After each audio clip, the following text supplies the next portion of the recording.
Good evening my dear ka-universe. Magandang gabi. Ito makinig ng mabuti.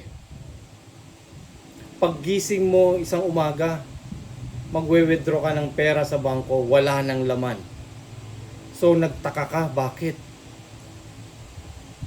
All of a sudden naalala mo kahapon or kanina lang ay may tumawag sa yung hindi mo kilala, scammer, na i-divulge mo pala o na ibigay mo ang iyong OTP or one-time password at detalye na iyong email na hinihingi ng unknown individual online or scammer nga, dala ng promise nito ng rewards or anything to convince you na maibigay yung nasabing one-time password at details ng email mo.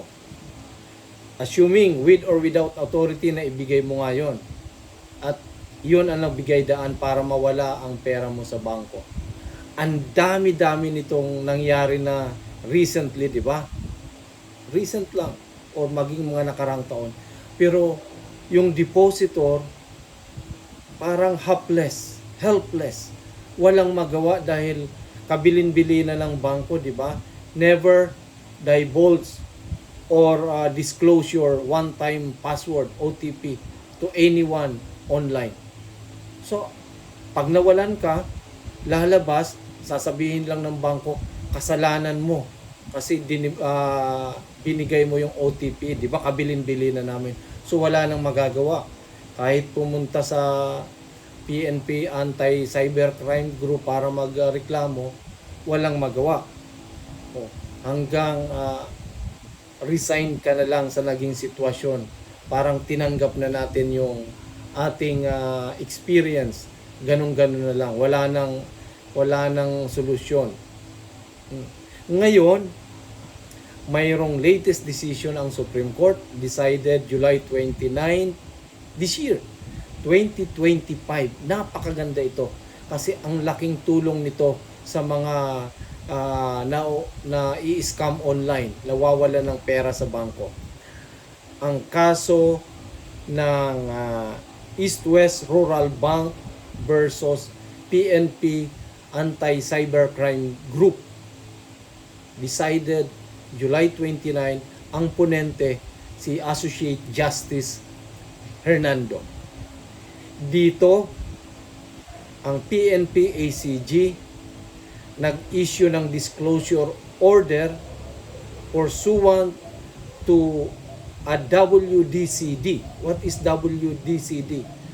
Warrant to disclose computer data. Isa ito sa mga form of cybercrime warrant na pwedeng i-issue ng korte. In-issue ito sa PNP ACG ng Regional Trial Court. Nangyari ang kasong ito sa La Union pa. Oo.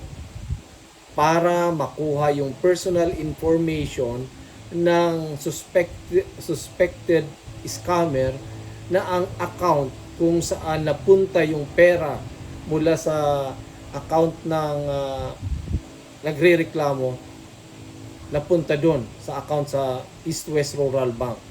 Kaya nag-complain siya sa Anti-Cybercrime Group at yun nga, ang ACG din gumawa ng action, inaksyonan yung complaint at nag-apply ng warrant. Nag-grant ng RTC, so na-issue yung WDCD and consequently nagpalabas ang ACG ng disclosure order. Yun na ang pinagmula ng kasong ito. Kasi under the law, di ba? Under Republic Act 1405, yung Bank Secrecy Law, with strict confidentiality, any information or details pertaining to the bank account of an individual should be treated with strict confidentiality. Of course, with exceptions. Very clear naman yon. Pero ngayon, ang tanong,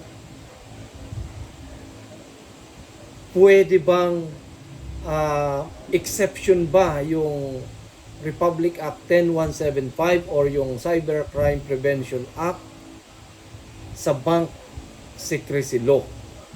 or inamend ba nito yung bank secrecy law para pahintulutan or pumayag ang bangko na magbigay ng information pertaining to the bank account of a client.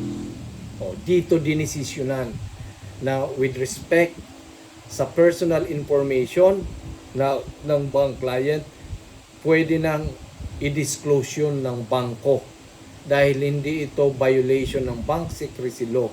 Precisely dahil inaalaw ito under Republic Act 10175 by way of exception.